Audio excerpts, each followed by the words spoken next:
Parco Swarnanjali gold and ഡയമണ്ട്സിന്റെ ആഭിമുഖ്യത്തിൽ സ്വർണ്ണോത്സവം പദ്ധതിയുടെ നറുക്കെടുപ്പും award ദാനവും നടത്തി. വണ്ടൂർ ഷോറൂമിൽ നടന്ന പരിപാടി നാടക സിനിമാ കലാകാരൻ സുരേഷ് തിരുവാലി ഉദ്ഘാടനം ചെയ്തു.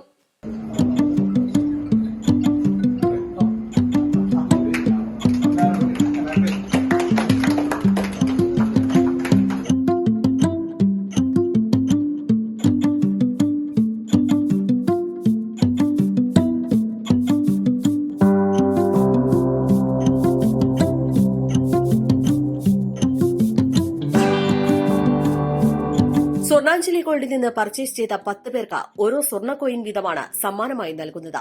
പാലക്കോട് സ്വദേശി കളരികൾ ഷൈജു, അമരമ്പലം സ്വദേശിനി ഇ പ്രവിത, പുതിയത് അജ്വത്, അഞ്ചുചവടി സ്വദേശിനി കെ സുനന്ദ, നടുവത്ത് സ്വദേശിനി ഇ ഷീജ, വണ്ടൂർ സ്വദേശിനി എം സുബൈദ, താളിയംകുണ്ട് സ്വദേശി കെ മുനീർ, പൂക്കോട്ടുംപാടം സ്വദേശി ആദിഷ് ദേവ്, കാരാട് സ്വദേശിനി ഷീജ കറുത്തേനി, ഇ അഭിജിത്ത് എന്നിവർക്കാണ് സമ്മാനങ്ങൾ ലഭിച്ചത്.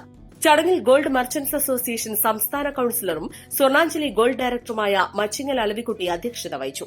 വിവിധ മേഖലകളിൽ കഴിവ് തെളിയിച്ച വിദ്യാർത്ഥികൾക്കുള്ള അവാർഡ് ദാനം junior chamber president Hashim Haider നിർവഹിച്ചു. ഗ്രാമപഞ്ചായത്ത് അംഗം കെ മൻസൂർ, വ്യാപാരി വ്യവസായി ഏകോപന സമിതി unit president N Abdul Gafoor, MES unit president K T Abdullakutty, വികസന forum president Akbar Karumara, advocate K Pranav, Kalathikkal Muhammad Ali, showroom manager M Manoj, K Niyas Ameen തുടങ്ങിയവർ സംബന്ധിച്ചു. Business desk, east live.